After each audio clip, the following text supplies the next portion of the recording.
మహిళ కోసం వారికి సమాజంలో గౌరవం పెరిగేందుకు ప్రభుత్వం అనేక కార్యక్రమాలు చేపడుతోంది. మహిళల పేరుతోనే కొత్త రేషన్ కార్డులు జారీ చేయాలని నిర్ణయించింది. స్వయం సహాయక సంఘాల ఆర్థిక స్థితిగతులు పెరిగేందుకు వీలుగా పెట్రోల్ బంకుల నిర్వహణ కూడా వారికే అప్పగించారు.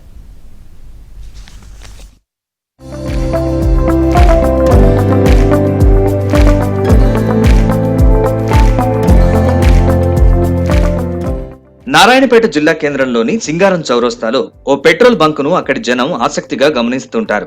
ఎందుకంటే ఇది మామూలు పెట్రోల్ బంక్ కాదు. అక్కడ పనిచేసే వారంతా మహిళలే. నారాయణపేట జిల్లా మహిళా సంఘం సభ్యులు ఈ పెట్రోల్ బంకును ఏర్పాటు చేసుకున్నారు. ఇలా వారు బంకు ఏర్పాటు చేసేందుకు జిల్లా గ్రామీణాభివృద్ధి శాఖ చొరవ చూపింది. ఈ బంకును భారత్ పెట్రోలియం కార్పొరేషన్ లిమిటెడ్ నిర్మించింది. ఇందుకోసం ₹1,23,00,000 ఖర్చయ్యాయి. నారాయణపేట జిల్లాలో మహిళా సమాఖ్య ఆధ్వర్యంలో పెట్రోల్ బంకును ఏర్పాటు చేయించాలనే ఆలోచన గత కలెక్టర్ కోయా శ్రీహర్షకు వచ్చింది. మీరు ముందుకొస్తే పెట్రోల్ బంకును ఏర్పాటు చేయిస్తానని కలెక్టర్ శ్రీహర్ష మహిళలకు హామీ ఇచ్చారు. దీంతో మహిళా సమాఖ్య సభ్యులు ఉత్సాహంగా ముందుకొచ్చారు. ప్రస్తుత కలెక్టర్ సిక్తా పట్నాయక్ మరింత సహకారం అందించడంతో పెట్రోల్ బంక్ సాకారమైంది. సీఎం రేవంత్ రెడ్డి ఈ బంకును మహిళలకు అంకితం చేశారు. పెట్రోల్ బంకులో 10 మంది కుటుంబాలు పనిచేస్తున్నవి. వాళ్ళకి అంటే రోజు వచ్చిన అమౌంట్ని లెక్క పెట్టుకొని బ్యాంకులో క్యాష్ డిపాజిట్ చేస్తాము. ఆ అమౌంట్ ద్వారా మళ్ళీ ఫైల్ పెట్టి నోట్ ఫైల్ పెట్టేసి డీజిల్ పెట్రోల్ తెప్పించుకోగలుగుతాము. పెట్రోల్ డీజిల్ వచ్చిన ఆదాయం నుంచి మా జిల్లా సమాఖ్యకు ఇవ్వడం జరుగుతుంది. డిఆర్డీఓ ఆఫీస్ పక్కన 6 గుంటల ల్యాండ్ గవర్నమెంట్ ల్యాండ్ మాకు ఇవ్వడం జరిగింది. అయితే ఇంకా ల్యాండ్ ఇచ్చి భారత్ పెట్రోలియం వాళ్ళతో మాట్లాడారు సార్ బదిలీ కావడం జరిగింది. ప్రస్తుతం కలెక్టర్ మేడం వచ్చి ఏం చేస్తున్నారమ్మా అంటే ఇట్లా జిల్లా సమైక్యలో పెట్రోల్ బంక్ అనుకున్నాం మేడం, 6 గుంటల ల్యాండ్ కూడా సార్ ఇచ్చారు, కానీ అది అంతటితో ఆగిపోయిందంటే ఎక్కడ ఆగిపోయిందని మళ్ళీ భారత్ పెట్రోలియం వాళ్ళతో మాట్లాడి మళ్ళీ రన్ చేపించింది. నారాయణపేట పెట్రోల్ బంక్ సక్సెస్ కావడంతో ఇప్పుడు మహిళలు నిర్వహించే పెట్రోల్ బంకులను అన్ని అసెంబ్లీ నియోజకవర్గాలకు విస్తరించే ప్రతిపాదన పరిశీలనలో ఉంది. సంగారెడ్డి జిల్లాలో ఇండియన్ ఆయిల్ కార్పొరేషన్ సహకారంతో త్వరలోనే ఒక బంక్ ఏర్పాటవుతుంది. ప్రపంచ మహిళా దినోత్సవమైన మార్చి 8న ఈ దిశగా అడుగులు పడబోతున్నాయి. ఇక 6 గ్యారెంటీలకు రేవంత్ రెడ్డి ప్రభుత్వం పెద్దపీట వేసింది. రాష్ట్ర ప్రభుత్వం అధికారం చేపట్టిన 48 గంటల్లోనే ఆడబిడ్డలకు లబ్ధి చేకూర్చే మహాలక్ష్మి పథకాన్ని అమలు చేసింది. ఆర్టీసీ బస్సుల్లో మహిళలకు ఉచిత ప్రయాణ సదుపాయం కల్పించింది. ఇప్పటి వరకు దాదాపు 148.51 కోట్ల మంది మహిళలు జీరో టికెట్లు తీసుకున్నారు. ప్రయాణ ఛార్జీల భారం తగ్గిపోవడంతో దాదాపు 5,000 కోట్లు మహిళలకు ఆదా అయింది.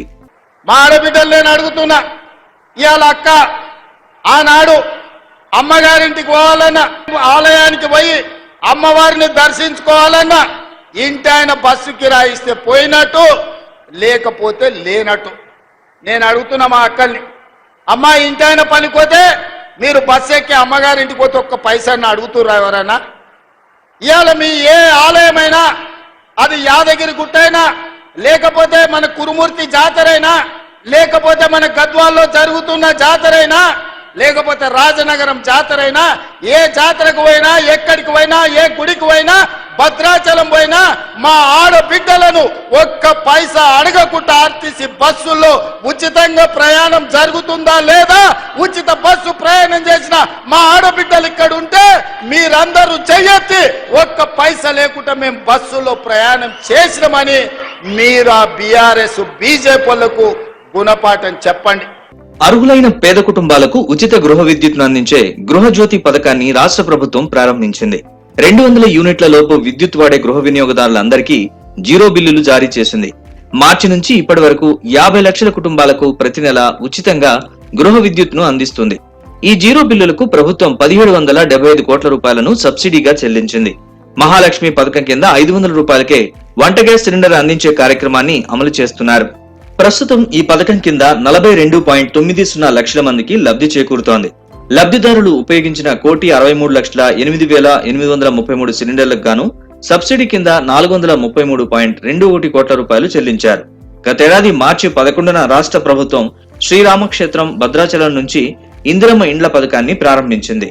22,500 కోట్ల రూపాయలతో 4,50,000 ఇళ్ల నిర్మాణానికి శ్రీకారం చుట్టింది. నియోజకవర్గానికి 3,500 ఇందిరమ్మ ఇళ్లను మంజూరు చేసింది. బ్యాంక్ లోన్లు, శ్రీనిధి లోన్లు ఇస్తున్నారు. మహిళలను కూడా ప్రోత్సాహం ఇస్తే మేము కూడా లోన్లు తీసుకొని కడుతున్నాము. అలాగే అభివృద్ధి చెందినాం. మాకు శ్రీనిధి లోన్లు కూడా బయట ఒకప్పుడు లోన్లు బయట అప్పు కావాలంటే దొరకలే 5 చొప్పున 10 చొప్పున ఇట్లా అదేంది వారం చిట్టీలని బాగా చాలా మంది మోసం చేసేది. అలాంటివి శ్రీనిధి ఈ వివో లోన్లు వచ్చినసుంది. ఏంటి అంటే ప్రభుత్వ సహకారంతో మేము ఒక కుటుంబాన్ని పోషించుకోగలుగుతున్నాం. ఈ రోజులలో స్కూల్ పిల్లలకు కానీ పిల్లలకు భర్తలు చేయి దాచకుండా కూడా పిల్లలకు చదివించుకోవడానికి కూడా మహిళలు బాగా ప్రోత్సాహంగా చాలా బాగా చేసుకుంటాను కుటుంబం. పిల్లల గ్రూపులు ఉన్నందుకే నాకు ఈ అవకాశాలు వచ్చాయి. అందులో భాగంగా నేను స్కూల్ డ్రెస్సులు కూడా కుట్టాను. దీని వలన నాకు చాలా లాభం వచ్చింది. మా గ్రామంలో 33 సంఘాలు ఉన్నాయి. 3 సంవత్సరాలకోసారి లోన్లు ఇప్పించుకుంటా, వాళ్లకు ఆదాయం పెంచుకుంటా, వారితోటి కట్టించుకుంటా, వారికి లాభం వచ్చేటట్టు చేస్తున్నాము. దీని వలన మా గ్రామంలో మహిళలందరూ చాలా అభివృద్ధి చెందారు. మహిళల్ని గౌరవిస్తూ కోటి మహిళా యూనివర్సిటీకి చాకలి ఐలమ్మ పేరు పెట్టారు. చాకలి ఐలమ్మ మనవరాలు శ్వేతను మహిళా కమిషన్ సభ్యురాలుగా నియమించాలని నిర్ణయించారు. సచివాలయంలో తెలంగాణ తల్లి విగ్రహావిష్కరణ జరిగింది. ఈ ఏడాది ప్రారంభంలో మహిళా ఉపాధ్యాయ దినోత్సవాన్ని కూడా నిర్వహించారు. మహిళల విద్యకు ఆద్యురాలుగా నిలిచి సమానత్వం కోసం పోరాడిన సావిత్రిబాయి పూలే జయంతి అయిన జనవరి 3న మహిళా ఉపాధ్యాయ దినోత్సవంగా జరుపుకోవాలని రాష్ట్ర ప్రభుత్వం ఉత్తర్వులు జారీ చేసింది. ఇక మహిళల అండర్-19 ప్రపంచ కప్ లో అద్భుతంగా రాణించిన గొంగడి త్రిషను ముఖ్యమంత్రి రేవంత్ రెడ్డి స్వయంగా అభినందించారు. ఆమెకు ₹1 కోటి నజరానా ప్రకటించారు. Under nineteen world cup team member తెలంగాణకు చెందిన ధృతి కేసరికి ₹10 లక్షల నజరానా ప్రకటించారు. Under nineteen world cup team head coach Naushin, trainer శాలినికి 10 లక్షల చొప్పున నజరానా అందించారు.